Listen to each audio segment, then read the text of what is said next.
Hello, friends, and welcome to another exciting episode of Today with Tally. The mission and goal of this podcast is to bring an engaging conversation that will add value to the lives of everyday people. We will inspire, encourage, educate, and tell the stories of America's finest men and women in an effort to motivate you to live your life to its fullest potential. Be sure to follow us on social media and search Today with Tally. Be sure to subscribe, follow, and share the program as well. Ladies and gentlemen, your host of the evening, Mr. Brian Tally. Welcome back to Today with Tally Podcast, where we have real life value to the lives of everyday people. We are on YouTube, Twitter, Facebook, Anchor FM, Spotify, and About Face Radio. Simply search Today with Tally and be sure to like, share, and subscribe to get every episode and stay up to date with the latest and greatest our guests in this show has to offer. And folks, you heard something new today. It's not Tuesdays with Tally anymore. It's Today with Tally because I'm putting these suckers out nearly every single day. Today, we celebrate day 154 of this brand new podcast, but our first episode of Today with Tally. So 101 episodes, 154 days. It is going very well. And yes, it is quite the obsession. But once you get involved and you start to really tell the the stories of all these fine American men and women, it just does itself. And I love it. I love doing it. Folks, are you a business owner? If you are, look, I'm talking directly to you right now. Hit me up. Email me today, thetallybill@gmail.com. That's thetallybill@gmail.com. Let's sit down and let's figure out a way that you can advertise your business right here on this podcast. Let me help you reach your goals. Let's put a marketing plan together and develop a strategy to take your business to the next level. Now, folks, we have a very special guest joining us on today's program. Martin Etwop is from Uganda. And he likes to say, I'm just a regular guy who came to this country for the freedom and opportunity it offered. He arrived here in 2006 and spent the next 7 years studying and working on becoming a U.S. citizen. He says now he sees the American dream evaporating from our very eyes and a nightmare situation being left for our children's future. As a result, Martin has become a patriot to fight for the future of not only his kids, but all American children. Ugandan by birth, American patriot by choice. Martin is a passionate man who has a big heart and likes to always fall back on what life was like for him growing up in a hopeless country. His life experiences has made him who he is today and has given him a voice to fight and protect America's future. I cannot, in good conscience, sit back and watch America burn itself down. And with that, we are honored to be joined by Martin Etwop. How are you, sir? I'm doing very well. Thank you, Brian. How are you? I'm hanging in there, man. You are my first episode on Today with Tally. Yeah, I'm honored to be doing your first episode today, my friend. Mm-hmm. Yep. Thank you. Episode 101 total, but the first one with Today. Oh, and I got to give a shout out to my buddy, Philip D. Blackman. He was the guy that did the voiceover on my new intro video. And Philip D. Blackman's a great guy, man. This guy's also got a podcast, The Philip D. Blackman Show. Awesome voice. This guy is extremely intelligent, very, very well-educated, man. Very well-versed in radio. Guys, if you like talk radio, especially politics, talk radio, really anything this guy talks about, head on over to The Philip D. Blackman Show. He's on Facebook. He's on Spotify. I mean, he's pretty much anywhere that you can get your podcast. The Philip D. Blackman Show. Great guy, U.S. Army veteran, EOD. He's just one hell of an American, and I'm honored to call him a friend, and I'm very grateful that he did that new voiceover for my intro video. The guy didn't. He was like, "Yep, tell me what you need, and let's get it done." So again, thank you so much, Philip D. Blackman with the Philip D. Blackman Show. Martin, you are one hell of a guy. And look, I'm honored to call you a friend. I met you, I don't know, about 2.5, 3 years ago at church here in the Houston metro area. And, there's not too many folks that I meet that are from Uganda and that come here to the United States and really do everything you can to really fit into our culture and learn the language. And additionally, even put your hat in to run for Congress in 2022. You actually made the ballot. You went toe to toe with, other folks who are running for Congress, and again, in debates and getting out and meeting people and all that stuff. I know that takes a great deal of courage. Tell me a little bit about yourself and what was life like growing up in Uganda? That's a loaded question, Brian. Life like growing up in Uganda. Oh man, I don't know where to start from. At 5, I got shot at because there was war everywhere all the time. And from when I was born till about maybe 15 years ago, I'm 43 years old. There was war from when I was born. Actually, the year I was born, that was the only year when there was no war. 8 years before I was born, then the 1 year that I was born in, then the next year for the next 20 years, 25 years. And so growing up in Uganda, we had grenades, like kids were walking around. I was 6-year-old. we had stick grenades on our belt. You walk around with it like it's okay. And I knew how to get a live ammo and hit the back of it, and it shoots at 6, because there's ammo everywhere. And people are getting kids are being abducted and forced to either join the army or join the rebellion as 6, 7, 8-year-old. And it was bad. And to survive, you had food from the U.S. government through the World Food Program. That's how you survive. You had like they brought sardines and mackerels and some kind of chicken called groot. Never knew what that was before. Like canned chicken. That's what you ate for lunch or for dinner. And so yeah, it was bad. It was bad. Poverty. We talk about poverty here. In Uganda or in a lot of places in Africa, it's like you have nothing. I mean, I love drinking tea. I just finished a cup of tea, and that's what you do. You get a tea bag, you put sugar in, and that was it. That was your lunch and dinner. That was it. Or sometimes then the government, again, because the U.S. government was donating a lot of stuff, so they'd give like corn flour, then you make porridge and stuff. Then if you had rice, I mean, rice was for Christmas and and like Easter, New Year's, for special occasion. You didn't have rice every day, so it was bad. So when I look at it in America today, and see the kind of things that we're asking for in America today. And I'm like, Uganda was not poor because I mean, Uganda was described as the pearl of Africa. It still is. It used to be the food basket of Africa. And in the 60s, Uganda was wealthier than Singapore. But today, I mean, it was richer than Singapore economically. But today it's in the bottom 10. That's like the same thing in like in Venezuela. Yeah, I mean, right? They used to be very wealthy, and now again they're sitting right there next to Uganda now, probably somewhere in the lower half or the lower quarter of the world when it comes to poverty and and the way the country is being ran now. You like to say that you're just a regular guy and you came here to this country, to the United States of America, for freedom.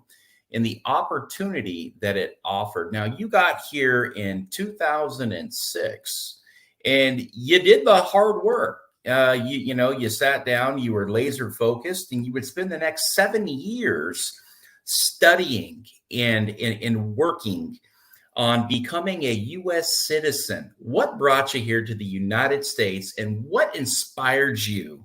What inspired you? What lit that fire under Martin to want to come here to be somebody you couldn't be necessarily in Uganda? When was that? In 2007, 2006. Actually, before that, as a student in Uganda, I was involved a lot with the church. So I would lead mission trips around Africa, and but while you're doing that, you're like, where is the hope? Where is the hope?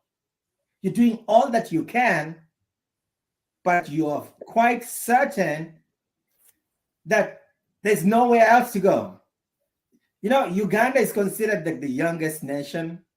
I mean, the population, because of war, because of poverty and all that. So you find majority of people are 35 and under. So at 43, I would have been considered like amongst the few people who are still alive in Uganda, because majority of the population is under 35.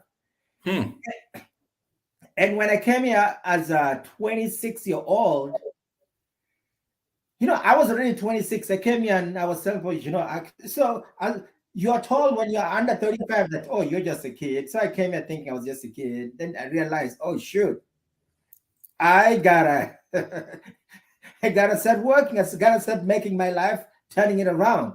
And good thing for me was I came here as a missionary. A church asked for me from Uganda to come and help him out in Southern California. And I did. I came here and worked with the church for a while, then left because of politics in the church and moved to something else. And like you said, I started working as hard as I can because I knew I never wanted to go back to life in Uganda. So I was going to do everything I could legally possible. I wasn't going to blame everyone else for my problems. And I wasn't going to be expecting the government to work things for me. So I was going to follow every single rule they set up to make me stay in this country legally. So I did the studying, I did the paid all the fees and dues that I was asked to do, and I did the thing like filling out all the paperwork, and in the end, when in 2013, when I was told, hey, come into Oakland, California for your swearing in, I was one of the happiest guys you'd ever met. I went in there, did my thing, swore allegiance to this country, and I got a constitution and a flag and a certificate welcoming me as an American citizen. That to me is, I could put the constitution somewhere else, and I could put the little flag they gave me somewhere else, but I have it in my safe. Because to me, that's precious. Because that was it. Ultimately, that I had attained something that not everybody gets to do. I had become an American citizen. And to something that, when you check the oath saying, I pledge allegiance to the country, and you're giving up any sovereignty and all that language they use to, and you get to a point where you're willing to die for this country because this is home. This is it. Mm-hmm.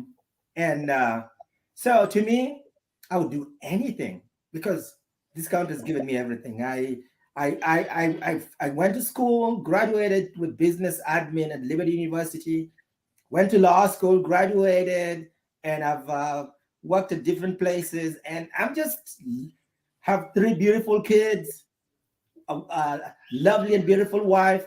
I mean, I'm blessed because of this great country. I couldn't ask for more. Except only thing I could ask for is us stop the culture that we're having as Americans right now, where we're losing our value of who as Americans we are. We are losing the concept of individual rights. We're losing the concept of, responsibility.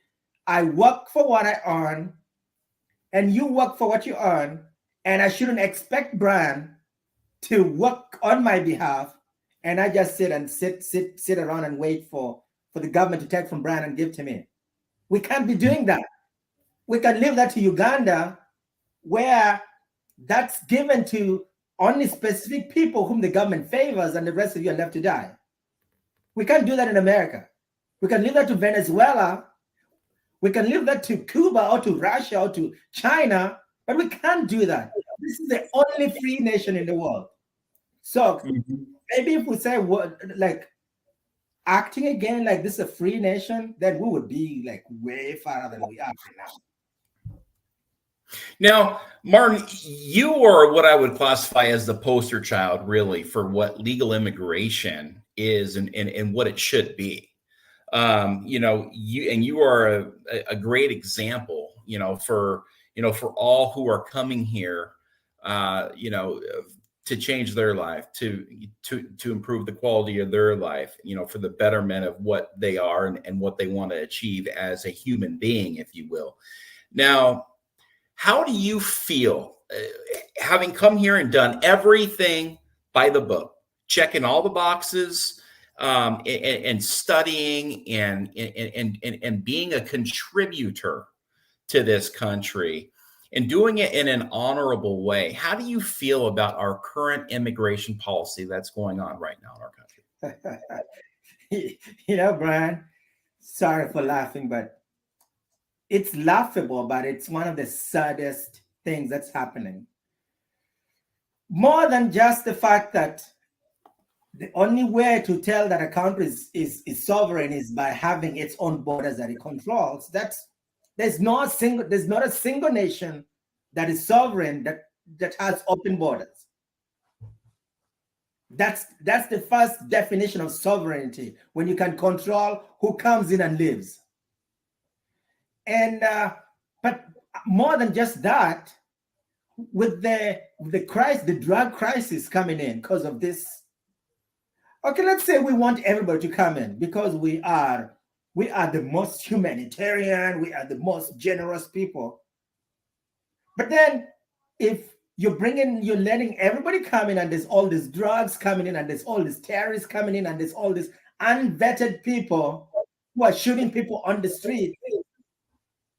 I'm like, who cares more about the stranger than about his family member? To me, that's what it comes down to. When the president of the United States, when the US government is more concerned about people who are coming in from South America, from Central America, saying, oh, they have war there. I'm like, we have war in Uganda too. We have war in Chicago. Nobody cares about that in Chicago. Nobody cares about people dying downtown Houston. Nobody cares about the people in Southwest Texas, South Texas, who are like going through all this that's happening, and with all the drugs coming in, people are dying every single day. Americans are dying every day, but nobody cares about the fact that these guys are dying from the drugs that we're smuggling in. And Brian, nobody cares that by letting all this pour in, we are encouraging the cartels, the human smugglers. We are basically paying them, because we're saying, hey, you let these guys pay you to come, and we'll let them in. So it's almost like we are indirectly paying the cartels in Mexico and Central America. We're paying them to smuggle people in America. And when they come to America, because they don't have any, some of them have people here, a lot of them don't. So what happens? They become sex, like they're gotten into what, like sex trade, not out of their own choosing, but because they're forced to pay back the debts that they still owe. They're forced into human smuggling. And I mean, we're saying we care about these people that are coming in, yet we are not concerned about when they come in, what's going on to them. And no, I get it. Our government is absolutely complicit to what's going on, as if they are wanting it to happen. They are wanting, just floods of immigrants coming in, undocumented, completely unvetted. We don't know what their intentions are, if they're good intentions, if they're bad intentions. We just don't know that. And, and like you said, sovereign nation, I mean, who doesn't protect their borders?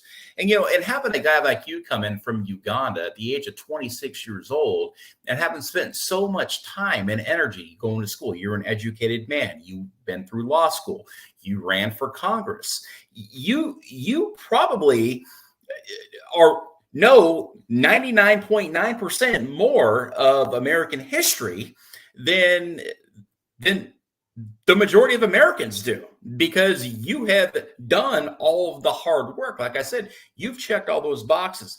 Now, when you're looking at American children now, and I know you have some of your own, and I know that's what inspires you really, and that's what really gives you that firepower to stand up and fight for what's right for their future. But are you looking at American children, or maybe even Americans as a whole? Are we spoiled?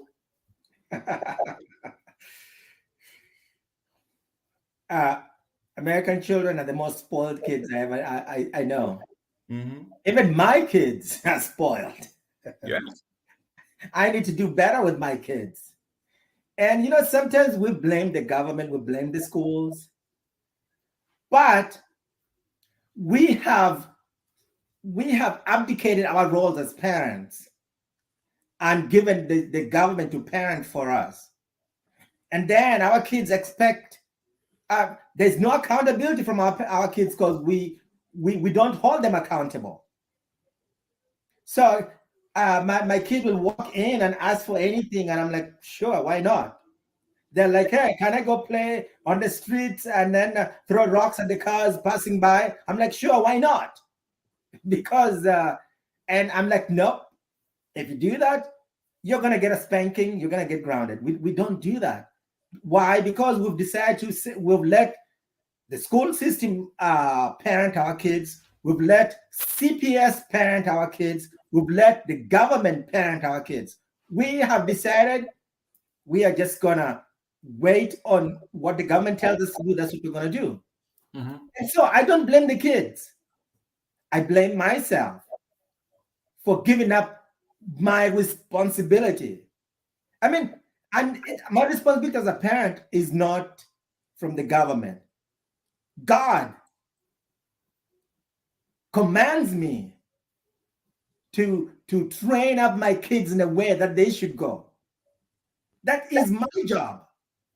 But because we've decided, nope, I can't do that. How will people look at me? That my kids only have this much instead of having that much. That my kids, they say yes, ma'am, no, ma'am. They don't speak back on anybody. And I'm like, no, guys. So, Brian, as Americans, I would say our kids are very smart, very intelligent, very, very intelligent. And in their intelligence as Americans, because why do I say this? I compare my kids from here and kids from Uganda, same age. And I can tell my kids thinking is way high up there, because we give them room to think. But on the flip side, I see a kid from Uganda, a 9-year-old kid from Uganda, and my 9-year-old kid. The 9-year-old kid from Uganda is way more responsible. Why? Because they know, hey, when I wake up in the morning, before I go to school, I have to do A, B, C, D. And then mom and dad or dad will take me to school. Or if the school is half a mile away, I'll run to school. Here, we wake up in the morning, have breakfast. We ask, hey, dad, hey, mom, what am I having for breakfast? Then after you have breakfast, you're like, oh, what am I going to wear to school now?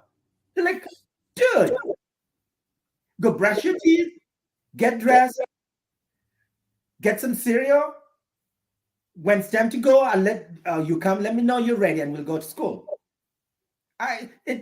The parents shouldn't be walking every single step of the child's steps. The child should be able to do that. So our kids are very smart here, but they're not street smart. I could say that they are intelligent, very intelligent. But the things that make life happen, our kids don't have that. Why? Because we would let the government parent them for us. Are you starting to see some similarities between what you're seeing on the streets of America right now to what you grew up with in Uganda? Of course. And explain those similarities that you're seeing. Okay, so in Uganda, when I walk out, I mean, people are very friendly in Uganda. Mm-hmm. That's a fact. People are very friendly. But when you're walking down the street, there are people who are just there, hopeless. They just stand around waiting for someone to be like, hey, here, have a bag, go do whatever, go buy cigarettes or whatever. Same thing is happening here now. I worked in Hollywood one time, and I meet this guy. I'm like, hey, I'm hiring. You want to come work for me? He's like, nope. I'm like, why? He's like, I make more money begging people on the streets than. So I'm like, that was the exact same thing like in Uganda, where people are like, nope, I don't. Why should I go work when someone is going to give me free stuff? And then crime, because nobody wants to go to work. Everybody wants a quick buck. So what do? I'll find Brian at a grocery store. He's bought stuff. He's going to see his kids. And I'm like, hey, dude, could I have a dollar? You're like, no. And then 2 minutes later, people come and jump you. Not because of the dollar you didn't give them. The asking for the dollar was just to get you off your balance, but they actually want your wallet. And then there's like shootings all the time on the streets. Mm-hmm. Every day I read on the news in Uganda, someone is shot, car crashes every single day, and nobody's responsible for anything. Everybody's like, nobody cares about the other person. Same thing is happening here. On the streets, you walk down, and it seems like people are just shooting each other. Like like life is not worth anything. Who gets up in the morning thinking, okay, let me see how many people I can go shoot? And they do that. They're doing that here in Houston every day. Every day you hear someone's gotten shot. You're like, why? Because the guy got mad, because he had an argument with his wife, shot up the whole family. That's just like it is in Uganda. And beyond the streets, our elected officials here in America, they're so concerned about holding on to office that they'll do anything they can. They'll say anything they can, and they will like the kid in New York who made up all the stories about his background to be a congressman. Yeah. And you'd find that every day. And good difference between here and Uganda is in Uganda, they actually kick you out of office if they find that happen. Here, they can't do that. And on the streets with our government, the criminals are let free. When I was in law school, we were getting all this communication from the school, from the county. Hey, we're gonna need the student attorneys to go help bail these criminals who are breaking people's windows down. So the government is saying, hey, we know these guys are gonna do that tomorrow. Get ready to go get them out of trouble. You find the vice president collecting money to bail people out. In Uganda, the vice president does not have to collect money. She just walks to the jail, say, hey, you're free, takes you out. Or she can be like, hey, all you guys are going to jail. Just like in Uganda, you all call terrorists for going to speak in the school board. Mm-hmm. So it's like one individual decides, hey, you are criminals, you're not. No rule of law anymore. Rule of law in Uganda collapsed many years ago. In America, it did, but we still had some semblance of rule of law. Not anymore. It's not anymore today. It's just broken. And it's sad hearing that. It's sad hearing that. From you. A Ugandan who grew up, in some very, very tough streets. You grew up quickly. You grew up, with ammo everywhere and wars and, the smoke and the fog of war and bodies and, real poverty and hunger. And again, you came here for the betterment of you and your family to make a difference, to give you the best life. And again, and I'm going to reiterate this, 7 years of dedication of reading up on our history.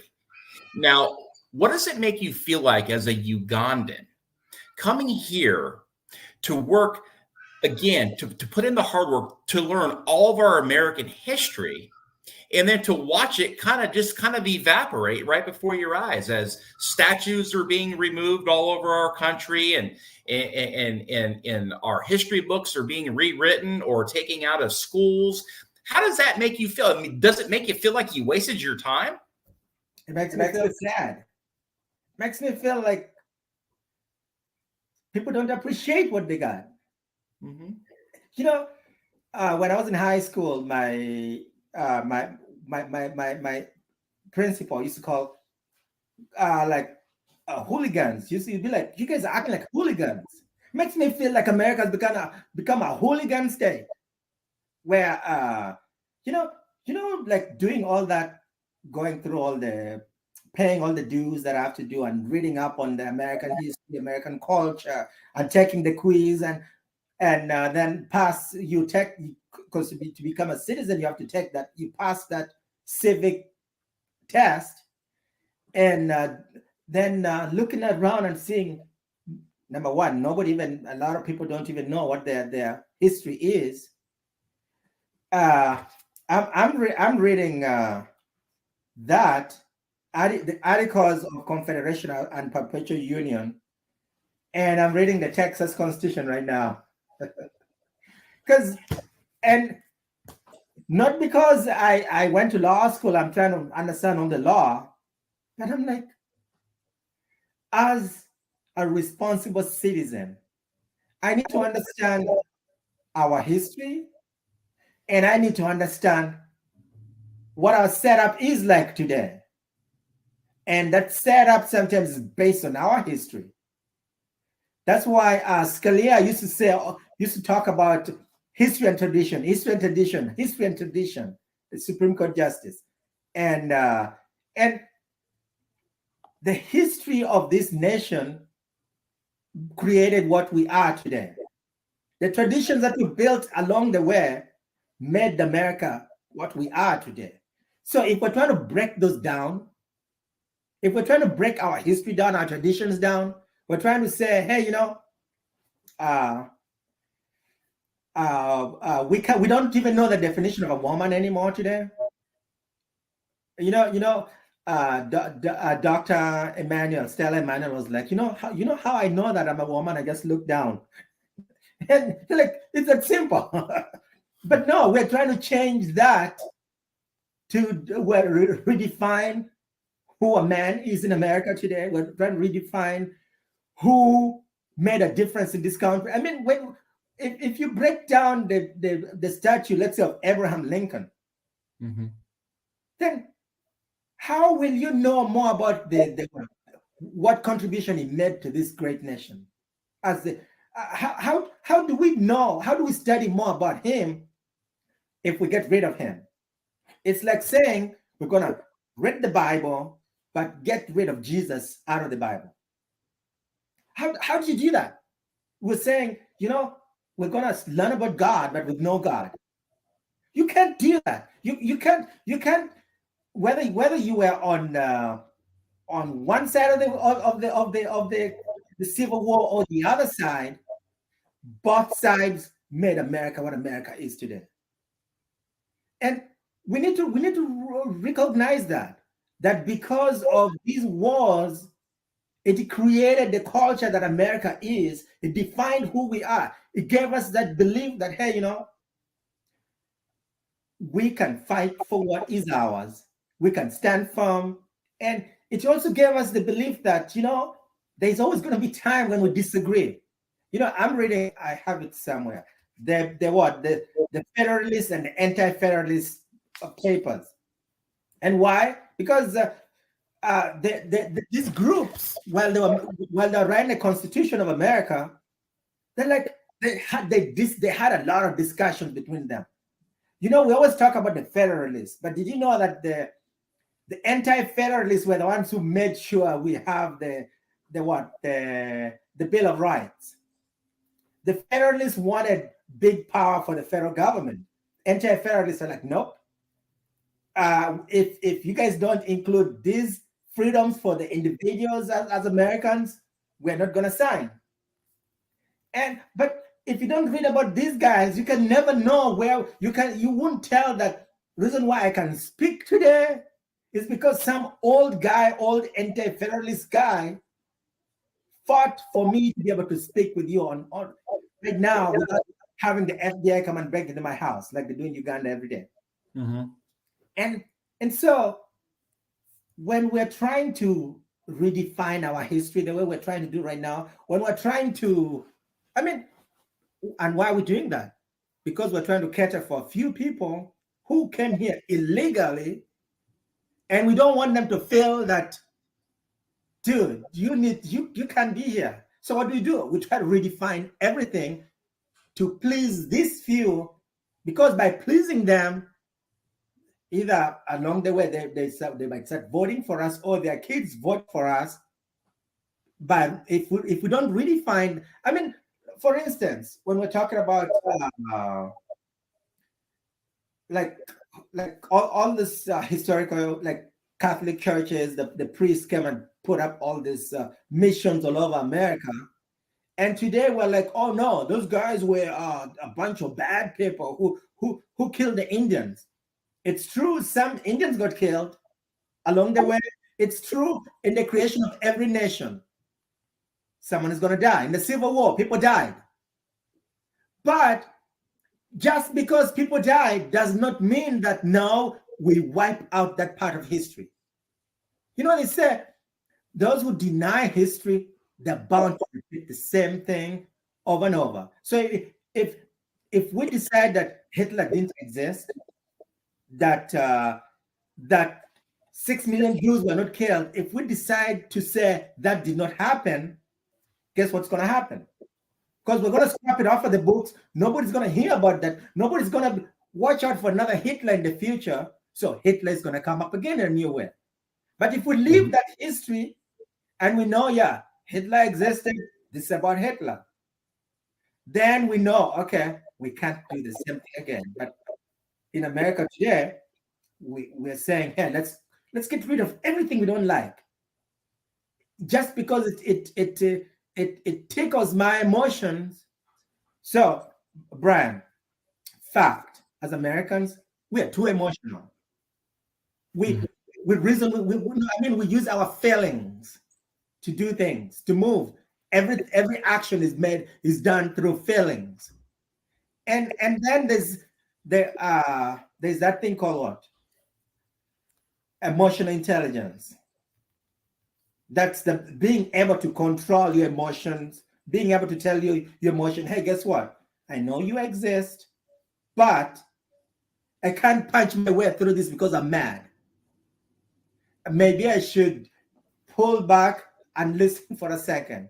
But every time someone says something that takes us off a little bit, we go whining and screaming and crying. Oh, how dare they do that? Let's scrub the monuments. Because we are too emotional. We are too to, I mean, in Uganda, for instance, a 5-year-old kid knows that when you're told no from doing something, it's not because they hate you. It's because your parent is trying to protect you. But here, a 35-year-old is told no. They're like, oh no, they hate me. They hate my ancestors. They hate my grandpa. They hate everybody in my life. Even, I'm like, dude. And that's what America is like today. Yeah, they just whine and they cry. And, like you said, I mean, everything is based on emotion. And, let's face it. And this is, I think, the most dangerous path that we could be on right now is, I believe, in my opinion, that we have become a radicalized nation. And unfortunately, when you look back at all these other radicalized nations, they're all third world. They are all corrupt. And I'm not saying that we're third world, and I'm not saying we're completely corrupted.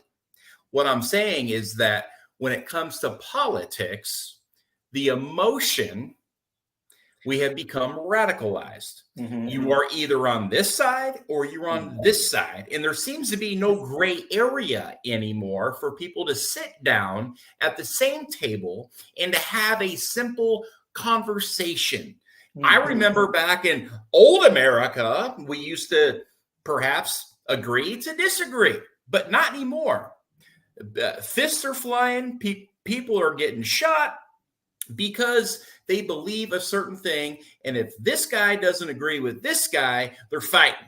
Mm-hmm. And I'm not just talking fighting. And it's being done at the highest levels of our government. So when our American citizens see it going on in Congress and the Senate, whatever it may be, they feel they can do the same thing. And again, being a radicalized nation is a very, very extremely dangerous position to be in. Now, nobody gets along anymore. Everybody's at their throats. How can a Martin Etwop come in with the experience that you have and the knowledge and the education and knowing what it's like to really live in a helpless society and to see bloodshed on your streets and to see the poverty? How can a Martin Etwop come in to help bring Americans together in your community to perhaps have that conversation? How can you do that? Brian, that is one of the reasons why I decided to run for Congress when I did, because I realized that with the way our system is broken, it's only going to be people who, number one, are willing to listen. Someone who's willing to say, hey, we disagree, but we're not enemies. You have the strong opinions on one side, I have the strong opinions on the other side. But guess what? We are all still Americans. And so what can we do is like sit down like this and have a conversation and talk. And not just talk, but accept that I will not agree with everything you say. And I accept that is the beauty of humanity. If God willed for us to all think alike, to be alike, look alike, He would only make one person. And you'd be content with that. But He has nations, peoples, tribes, languages, colors, everything. Meaning that we can't think alike. We can't be alike. That's a problem if we try to do that. But how do we then, as a group of different people? Before I say that, the story of the city of Babylon, the Tower of Babel. Why did it crash? Because everybody was trying to think alike. Everybody was trying to talk the same. I mean, they all talk the same, but everybody was like, let's work together and build a tower to heaven. And God is, I don't think I like this whole idea, because He knows that having our differences would spread the world wider, not just everybody trying to go up and then the rest of the community is broken down. And so as Americans, what can we do? We can, again, like I said, admit that we are not the same people, same person. I have 3 kids. My oldest daughter and my middle daughter, they're not the same. If I had twins, same thing. They are not the exact same people. They are 2 separate people. So I'm going to expect them to think differently, to work and talk differently. And that's what America is. That's why we are the greatest nation in the world, because we used to accept that we're different people. And that the only way for us to come to build a nation is in our differences, bring our different ideas and mold them into one better idea as Americans. And I think we can still do that. We can still talk to each other. During the campaigns recently, in November elections, since I wasn't in the ballot, I was at the polling locations trying to have people vote Republican. I went to the Democrat candidate running against our congressional candidate. I talked to her. I was like, hey, just checking on how you are, and not because I wasn't trying to do any, just being human and be like, hey, thank you for what you're doing, and I'm sure your idea, there are some things in your ideas that would be great, but you're not my candidate. I mean, some things like that. There are stuff that I could learn from her, that because no one has the ultimate what is it called? God is the only one who's all-knowing, right? So we don't have all the information. We don't have all the knowledge.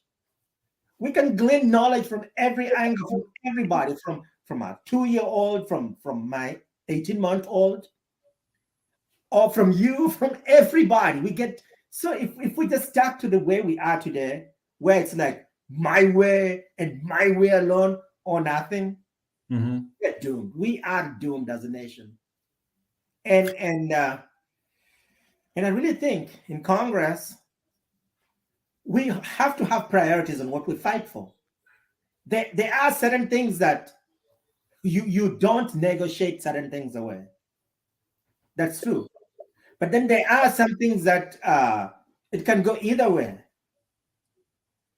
And the things that can go either way, that's where you can be like, okay, now here, in this point, you have this idea, I have this idea, and the American people have this idea. So how about we meld those 3 ideas together and come up with what's best for America? There are things like that which we can do. But today it's like, Pelosi said this is how we're going to think, and this is how we're going to do, and this is how we're going to do. And on the Republican side, we're told, oh, so-and-so has said this is how we're going to vote, or this is how we're going to think, and this is how we're going to think. We can't be doing that. We can't, for the speaker race, I was disappointed when certain people were like saying, some people are saying we're standing on principle and we don't like this guy. And guys are like, how dare you not like this guy? He's a Republican. How dare you not? Guys, get in their faces and they're like, you must like this guy. You are terrorists if you don't like this guy. I'm like, even we have gone to that level now. We're saying we can't disagree. If we disagree, then we're terrorists, or we come into your face like we're gonna punch you. That is that's where we can't have this radical approach. Guys, we got to get back to medium here, because if we don't get back to medium, it's going to get really nasty out there in the streets, and you've lived it, and we can't have that here in America. We need to get back to common sense solutions. And really at the end of the day, like you said, man, I mean, I wouldn't want to live in a country where everybody's the same thing, where everybody's a walking, talking robot. That's why I love America. We can't have this constant echo chamber to where everybody's the same again. I love diversity. I love going out and having different foods and seeing different cultures. I mean, right here in Houston, I go to the Ugandan place to go eat. their meals. I'll go to the Vietnamese restaurants. I'll go to the Cuban restaurants. I'll go to the Mexican restaurants. I'll go to the Greek restaurant right down the road here. I mean, I love to experience different cultures. Again, different points of view. Great people, but I really believe that and again, it's perspective. Everything is perspective here. And you know all too well what perspective really is. You've seen it, you lived it, you breathed it. One thing that you have said is, and I quote, "I cannot in good conscience sit back and watch America burn itself down." And that was from a quote from you. And I want you to explain that quote. And I want you to let me know what you're going to do about it. So, when Antifa is like throwing rocks and throwing firebombs into people's businesses, when people go on the streets on, like, say, peaceful march, and then like soldiers come at them, or like police come at them with tear gas and fire, like, and batons, and shoot at them, and then they blame someone else, and then you find people staying in jail for 2 years. And when you walk down the street, or you go downtown Houston, and you're afraid to go to certain neighborhoods because you're going to be jumped, and then we find the elected officials are flaming the fire for a lot of all this, and they flame the fire, and the people follow. And as someone who's lived through that, who's seen what that can do, who's seen how destructive it can cause people, I could not just sit down and be like, okay, you've attained your some of the dreams you had in life. You have a beautiful wife and kids, and you graduated law school, and you are doing all these things. So you chill out. I'm like, no, I've seen that way too many times. I saw that in Uganda way too many times. And I know exactly what happens when you let things like that happen. And I know how destructive, I know how costly to life it can be.